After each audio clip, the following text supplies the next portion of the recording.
Hey everyone, welcome to Love with Francesca, where we deep dive into self-love, relationships, and the empowering journey to authentic connection and healing. Today, I have with me a mental health therapist and a coach. Liz, welcome. Thank you for being here. Thank you so much for having me. I'm so excited to chat with you. Yeah, so I'm just going to share a little bit about you so people know kind of why we're talking today. So, Liz, like I said, she's a licensed therapist and mindset coach for mom entrepreneurs dedicated to empowering mompreneurs. I love that there's a word for that now, to thrive in both business and family life. With years of professional experience and personal insight as a mom of three, Liz helps women cultivate self-love, build healthier relationships, and strengthen their mental health while growing their business. Through her work, she inspires moms to embrace their worth, overcome self-doubt, and align their time with what truly matters. She believes every mom deserves to feel confident, connected, and fulfilled, whether she's navigating parenting challenges, setting business goals, or finding moments of joy in a calm and busy life. Beautiful. Can you tell us a little bit about, we'll probably share a little example of what happened this week that we were chatting about, but before we get to that, can you tell us a bit about what brought you to decide that you wanted to help mompreneurs? And then, yeah, just so, like, what inspired you to do this work? Yeah. Well, so I've been a therapist for 16, almost 17 years and worked in a kind of a different avenue. And then when I had my oldest son, who just turned 10 in the fall, got more interested in perinatal mental health. And so it just started kind of moving in that direction of working more with moms and anywhere from like preconception through parenting. So as my kids got a little bit older, just kind of learning that the postpartum period is tough, but there's lots of hard things that come beyond that too. So just in supporting moms and then having started the therapy practice and then starting my coaching business, both while being a mom, just understanding the kind of like unique challenges that come along with that of this like mental load of carrying unending to-do lists, both for like home and family and for business, is a lot. So just wanting to support moms around that and feel like they can do both and get fulfillment in a career that they feel passionate about, and then also be able to be engaged and present with their families, because a lot of moms start a business so they have that flexibility, and then the business can sometimes take over. So Yeah, oh, I love that. So it sounds like a lot of your own personal experience, but also having worked with so many moms in your therapy practice, you yeah. realize like there's really a need for this kind of support. Yes, definitely, definitely. And I could totally see how, because you and I started our coaching businesses recently. I know I started mine recently. I think you as well Yep, recently. just in the beginning of this year. Yeah. So and we both know how the business can really take over everything if you Yes, let it. And so yes. I can only imagine. I don't even have children, and I was like, how are the moms in this space doing this? Because it seems if you don't have like good boundaries with it, it can really take over your entire life. I was burning out all the time, getting sick. I never get sick. I'm really lucky with really good health. And I Yeah. was like, shit, like how are people with children? Yeah. How are you also taking care of them? Yeah.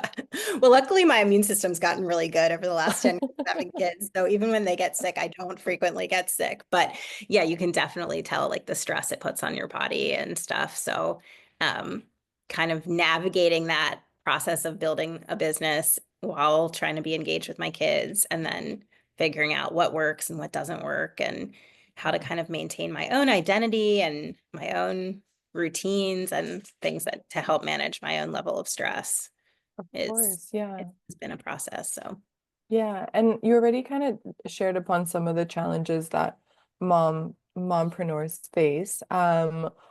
What other than, I mean, there's the mental load, right? Which, like you said, like there's the unending to-do list. What are some of the other challenges that they face? I don't know if it's like day to day or like just like the emotional challenges that they're facing. yeah, I think one of the biggest things is just this feeling of never being enough, like never being able to be fully there for all the kid stuff and fully there for your business, because you're one person, not two. And it feels like you have to be like show up 100% in both places and sometimes at the same time.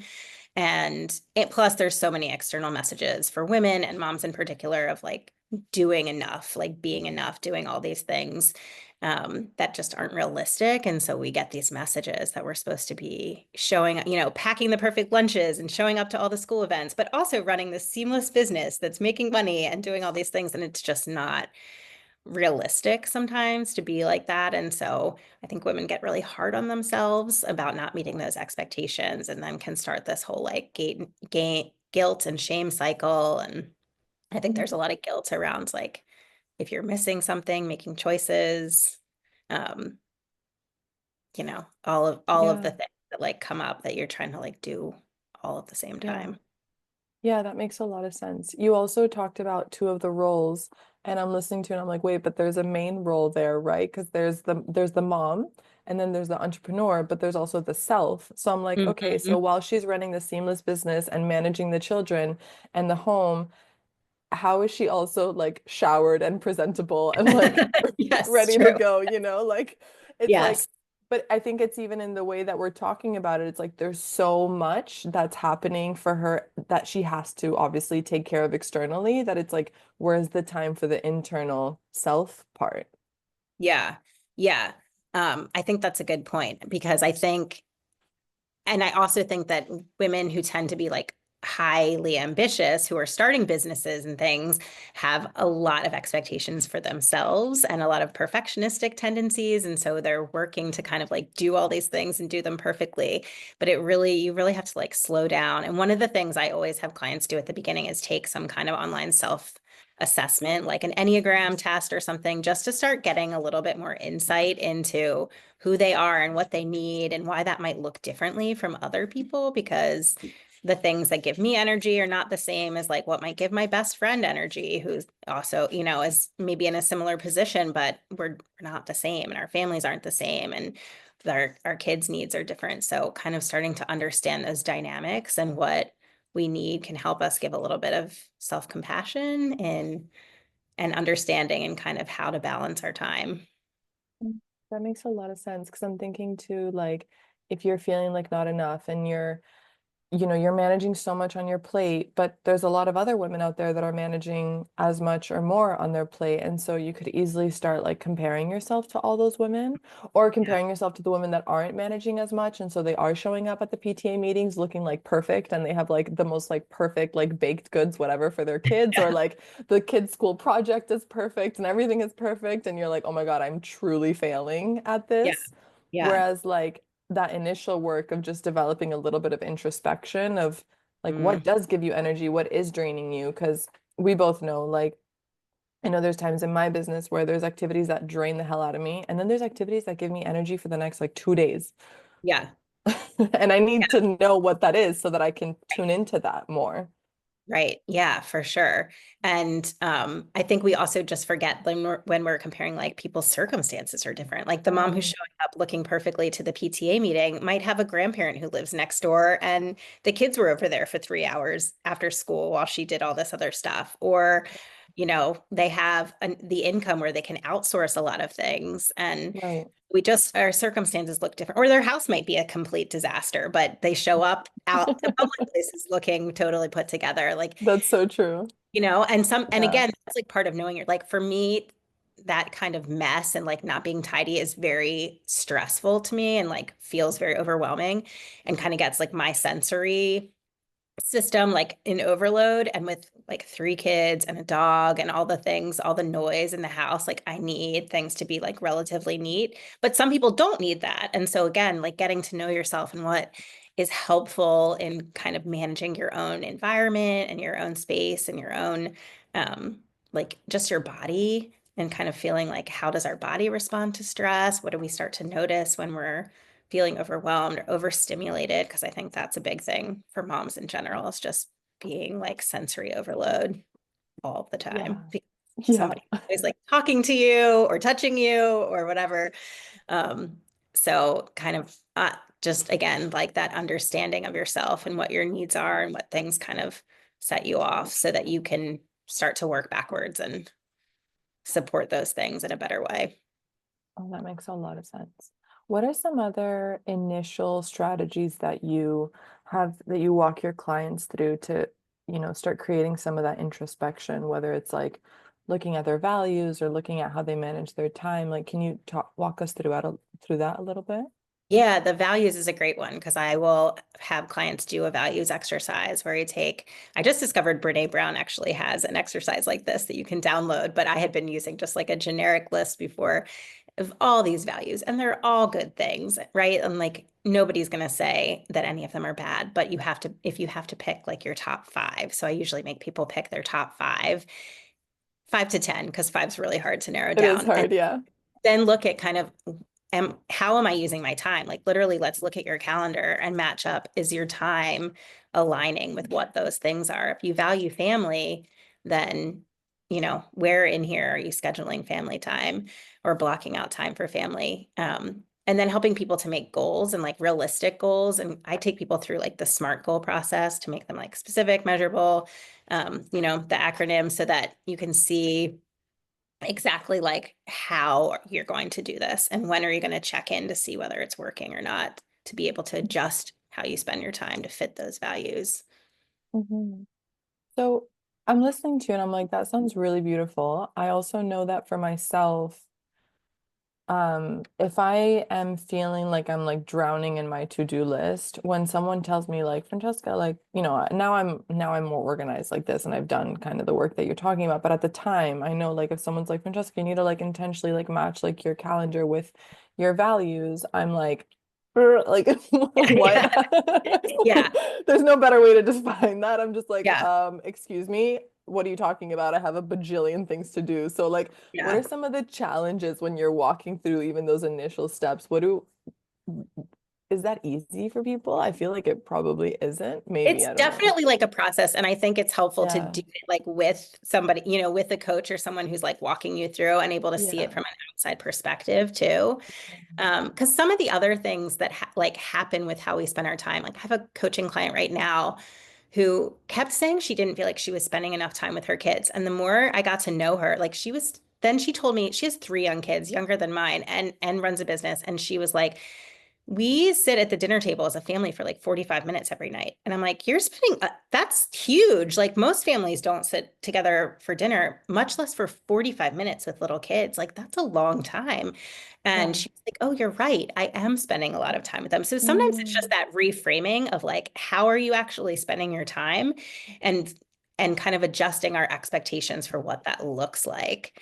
So that makes a lot of sense. just to understand, like, and because she was like Yeah. totally not thinking of that as like spending time with them. And I'm like, that's huge quality time to be sitting at the Yeah. table with no other distractions, no other people, and be spending that big of a chunk of time between school and bedtime, which is not that many hours, is Yeah. huge. And she wasn't looking at it like that. So I think a lot of it is Mm. helping people kind of shift their mindset and adjust their expectations around what those things look like. Yeah, I agree. And also the fact that like, you can listen to a podcast like this and hear the theory and the concept, but then to have someone really walk you through the specifics of your day to day and like, let's actually look at your calendar and let's actually see how you're spending your time. And um in the sense of what you were saying of like, wait, actually this is really good. Like you're actually doing a really good job. 'Cause sometimes you Yeah. just need someone who knows about this stuff to confirm that for you. Yeah, that Or affirmation is huge. yeah, exactly. Yeah. Or in my experience too, so I work with a lot of Italian women, and in Italy, it's very common for people to iron like everything, everything. And I was working with this mom who she'll probably recognize herself when she hears this, but I kind of poked fun at her because when I got to know her better, similar, she's like, I don't have time, whatever. And I'm like, okay. And then one day she's like, I have to iron, and I'm like, what? What are you ironing?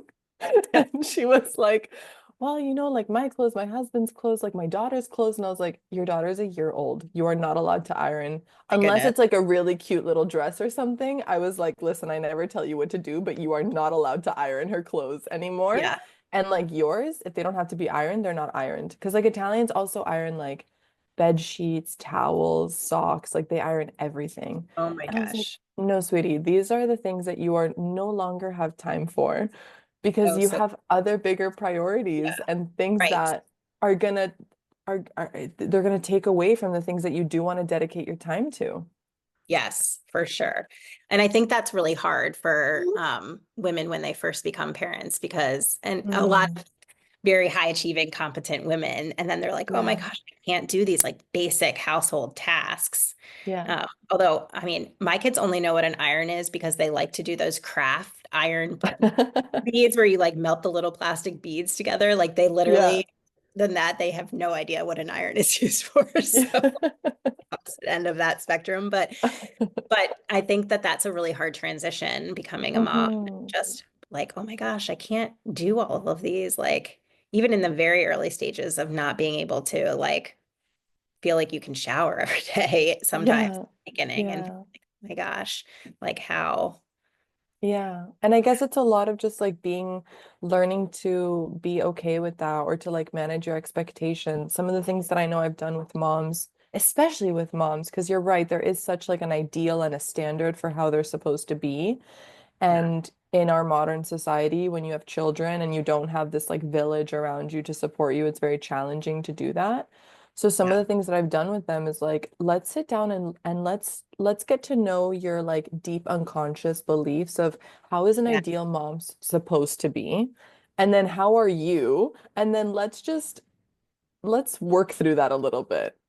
Yeah, working through like those limiting beliefs, I think is huge because we do let that get in the way. And like that is so much of like the what we're being told as society. And then women don't talk with each other about it because we all think, Um, oh, we're not supposed to be like, we're supposed to be doing it better. And I don't want anyone to yeah, think less of me. And I have found just in working with women that the more we talk about it, the more people are like, oh, okay, we are struggling with the same things. I'm not alone in this. This is not like yeah. a me problem. This is like a societal pressure issue. Exactly. Exactly. That's such a powerful point to kind of also just realize like what are society's expectations of me versus like what am I actually like what is my expectation of myself that is realistic and what is my version of like my ideal that if I reach that I'm proud of myself Yeah, and like who cares about all the other things, you right. know? Right. And but it takes a lot of like self-confidence to be hmm able to get to that point and really be able to like, okay, I feel good about where I am with the goals that I'm reaching and giving yourself grace and the timing that things take and all of that. Yeah, I can imagine. Can you talk to us about like we're here, I feel like sometimes I do this where, you know, I use these words, I'm like perfectionism and guilt and grace and shame, but like in practice, what does some of the guilt or some of the perfectionism, like how does it come out day to day for your typical mompreneur? Yeah, I think the guilt piece is particularly around like showing up for things for your kids. And I'll give the example of what happened with us this week Yeah, and yeah. kind of go into like another um, example of that. But so, just for listeners, I had scheduled to record this podcast with Francesca on Wednesday and also apparently had committed to chaperoning a field trip on Wednesday, which I forgot to put on my calendar. So, on Monday, when I got the reminder email, I was frantically emailing Francesca, like, can we reschedule this? Which we were able to do. And she was gracious with me about that. But it's like that kind of, then I feel like, oh my gosh, like, I feel bad. I feel bad saying to you, messing up your schedule, and that kind of like that guilty feeling of not being able to keep up with everything. And my kids' school in particular goes on a lot of field trips. And the first year they were at the school, they had like transferred from a different school. I didn't realize it was going to be quite so many field trips, and I signed up to go on every one. And like as the year went on, I just kept like agreeing. And by the end of the year, I was like, oh my gosh, I went on every field trip for two of like both of them that were there. And at the beginning of the next school year, I was like, I cannot do this again. Like it was just a big time commitment. And I felt terrible telling Mm. them.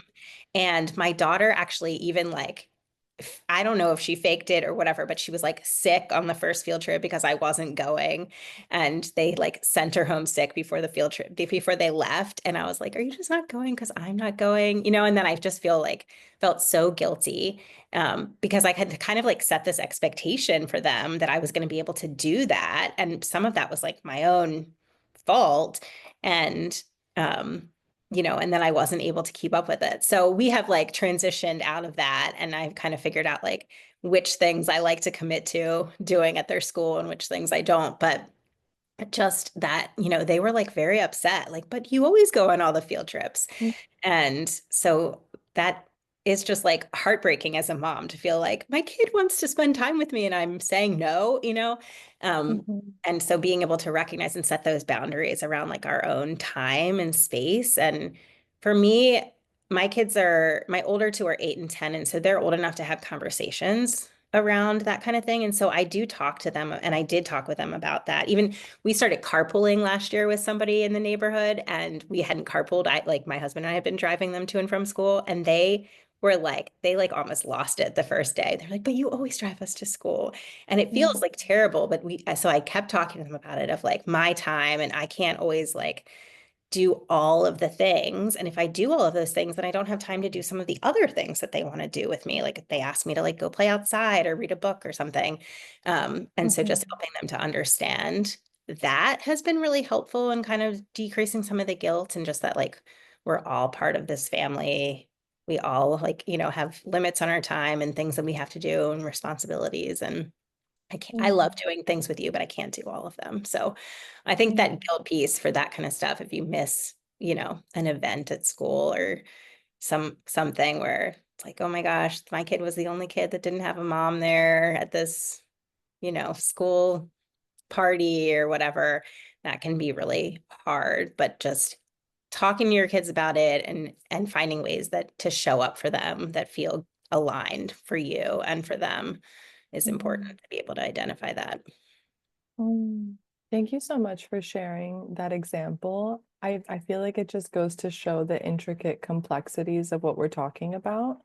Because Mhm. it's not just, right, like I feel like now I've been really lucky and blessed to be in this field and learn about these things and now talk to women like you who have experience. I'm like, okay, mental note for when you have kids, don't sign up for all the field trips, but I think probably most of the women that, and correct me if I'm wrong, but I feel like probably a lot of the women that you work with aren't showing up already knowing this information. They're probably showing up where they're already like, I'm burning out. I'm doing all the things. I'm at all the places. I have no time for myself. I have no time to even just like play and have fun and read a book with my kid because I already said yes to the field trip. So now when they want to play outside, I'm like finishing up on the proposal sort of thing. And they're probably just like exhausted. So it's not just the organizing your time in your calendar, but it's a lot of like, okay, first of all, let's just start learning how to set like little boundaries and then Mhm. learning how to navigate those, especially with your children who like are gonna look at you with their little sad faces that you're Yeah, not there with yeah, them and like how hard that must be to just yeah, like hold space for them, but also for yourself so that you don't like crumble emotionally and fall down like a shame spiral of like I'm a bad mom because I'm not there for them 24/7. exactly, exactly. Yeah, I think it's taken me a lot of work and something I talk with clients about a lot, and just kind of getting over those humps of like how you spend time with your kids, and that you don't have to feel guilty for like, I mean, some things kids want you to do with them are just not that fun, like they're just kind of boring. And so being able to sort of like pick what you want to do and feeling okay with that and being like, okay, no, you go do that other thing right now. I'm going to finish this work, Hmm. and just having like some acceptance around that and your own limitations around Yeah, time and stuff. yeah. Um, and But being it's a able, really valuable life lesson for the future for the kids, I think, because when yes. you grow up with a mom who respects her time and parents, let's say, but right now we're talking about moms. Mm, When you grow up with a mom who respects her time and values herself and values her time, not only you're going to grow up most likely to value yourself and your time and, your priorities, but you're also going to respect other people's time and priorities. I mean, how many people do you know that right, are adults and are in relationships and they just feel like entitled to people's time and they're mad that their friends won't do something with them or their partner won't do something with them. And it's like, no, no, this person's allowed to say no to you. And right, you are, and it's on you to learn how to respect that boundary and manage your feelings around it. right, right. Which I think for like people pleasing people, it makes it Yeah. hard when there's other people like that they're in interactions with, because we don't want to let people down. And so we often say yes to things that we really don't have the capacity for, but we're Hmm. doing it because we feel bad or guilty, which is never a good reason to. make a decision or commit to something. So sometimes Yeah. I'll do like little challenges for my clients, and I do this for myself where I'll say like, okay, for the rest of December, I am not saying yes to anything else that comes up, whether that's like socially, business wise, like stuff for the kids, anything. Like I've committed to enough already.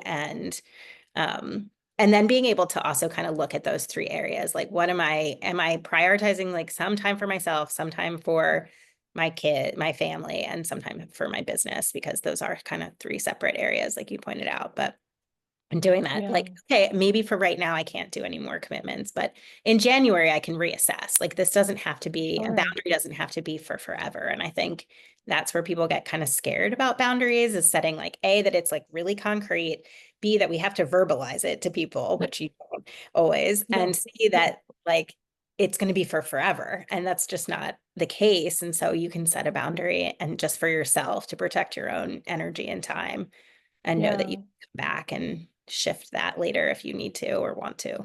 Right. Like you can also, exactly, you can decide like, okay, maybe like during the summer, I'm gonna slow down on the business and spend time with my kids because they're home. I know you were talking to me about that earlier. Yeah. Versus like, you know what? It's winter. It's cold outside. At least, I live in Toronto, so it's cold outside. Yeah, So yeah. it's I'm in like, Baltimore, so it's cold here too now. there we go. So it's like, maybe the winter months is like, okay, listen, guys, like during the winter months, mommy is going to be like a little bit busier because that's the time that she's going to invest in her business and dedicate the time. And then during the summer, she'll be like a little bit more available. And like, it's just the natural seasons of life. And it's like, obviously it's a little easier when they get older because then they also need you a lot less and honestly don't even want to hang out with you. So it's like, Or they want to hang out with you at like 11 p.m., when you're right. Right. You're like, I'm you're like, exhausted. okay, I guess you can talk to me now because the only chance that I get to talk to you. But That's so true. What I'm also hearing from you is I think a lot of people kind of just go like day to day, making decisions like yes, no, today, tomorrow. Whereas like it sounds like what you're talking about is let's take a bit of a macro lens to your yes, life and your time. And like instead of looking at the day or the week, let's look at the month or the two yes. months, even with the field trip example, right? Like okay, for the next 6 months, how many field trips am I going to go on?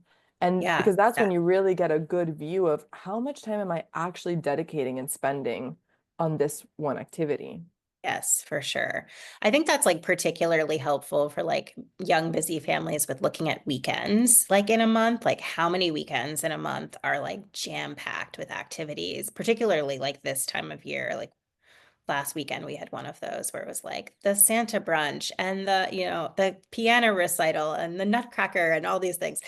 And so then like looking at the next weekend and being like, we're not scheduling anything like that, whether we like are not getting to all of our like usual Christmas activities or not, like we cannot Yeah. fit thing in, and being able to kind of set that boundary Mm, on that, because looking at the overall month, like yes, if we just looked at the weekend, we might have room, but if we look at like relative to the weekends on either end, no, we really need this space to like have some downtime and catch up on things and all mhm, that. So mm. That makes a lot of sense. I try and do the same for myself. I can only imagine how hard that must be when you also have three well, little it's why ones I on have their this own skylight schedules. calendar back here that's like coordinates everyone's stuff on our calendar by like color coded, and so Oh, that I we get it. So you just upgrade the calendar as the intensities and yeah, responsibilities. well, it connects right to my Google Calendar, so I can just put everything right in there and That's amazing. yeah, keeps track of. And my husband, all the kids can see it, everybody can see it, everyone knows, what's, Right. and it doesn't just have to like live in my head. Right. Because I could see even the calendar becoming another source of like, oh, here's another mental load for mom. Now everyone has to come to me. Let me Exactly. ask you something on that point.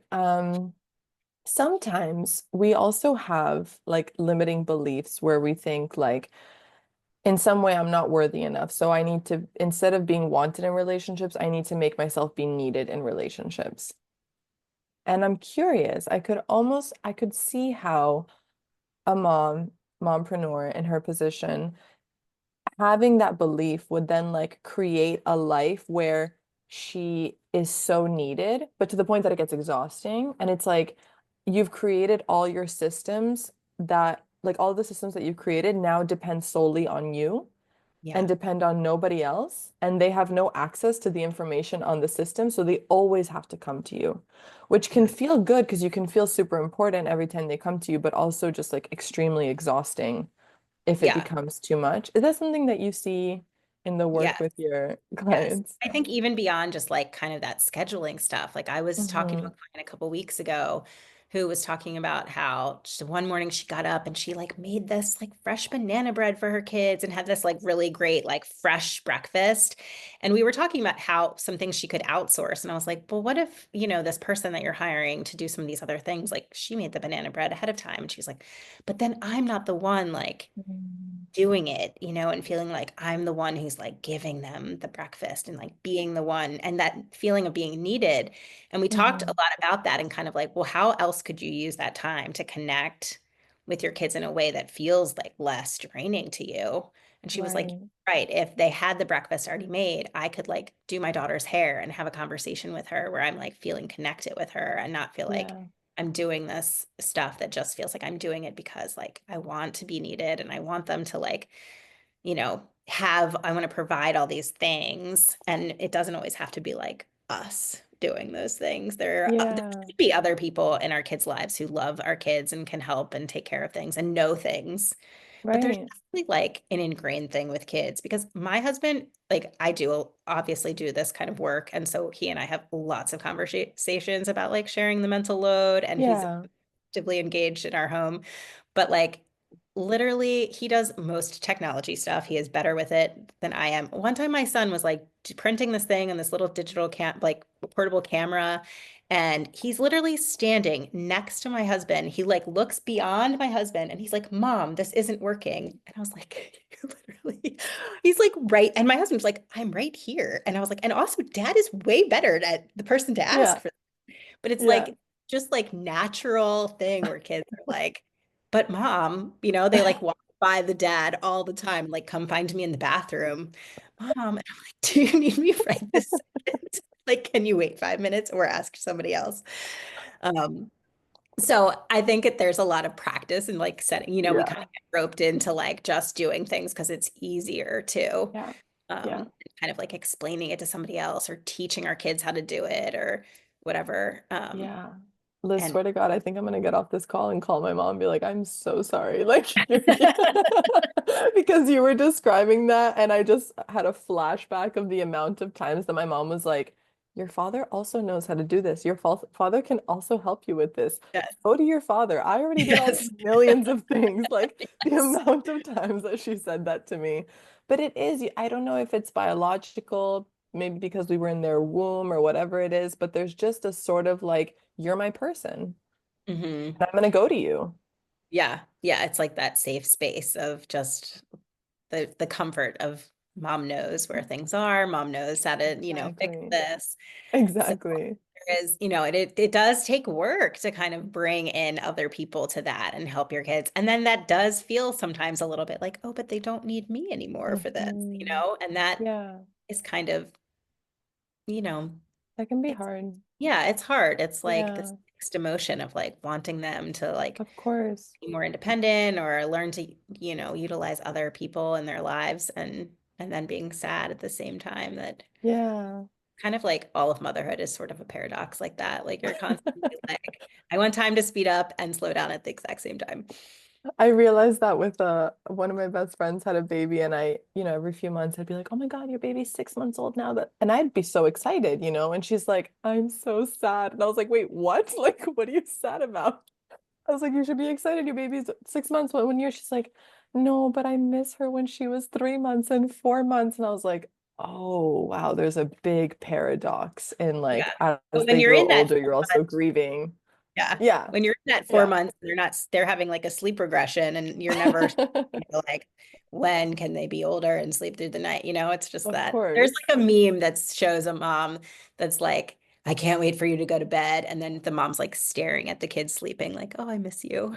Yep, exactly that. And I was like, Like, "Ooh, being a mom sounds really emotionally draining and exhausting, it can be emotionally exhausting but for also sure. beautiful, you So know." beautiful. But that's why it is really important for women to be able to like have some space for their own identity and their own needs and be able to Yeah. set their, some boundaries on their space and time and energy so that they Right. aren't just being like totally sucked dry. And I know that a lot Yeah. of women hear that of like, self-care isn't selfish. I have to take care of myself to take care of my family, but how do I do that? Like Yeah. how, so that's what I really help women figure out how Mm. to do. How do you shift the mindset? How do you set the boundaries so that you can do those things realistically and feel Hmm. like then you have the Hmm. space to do the Of other. course.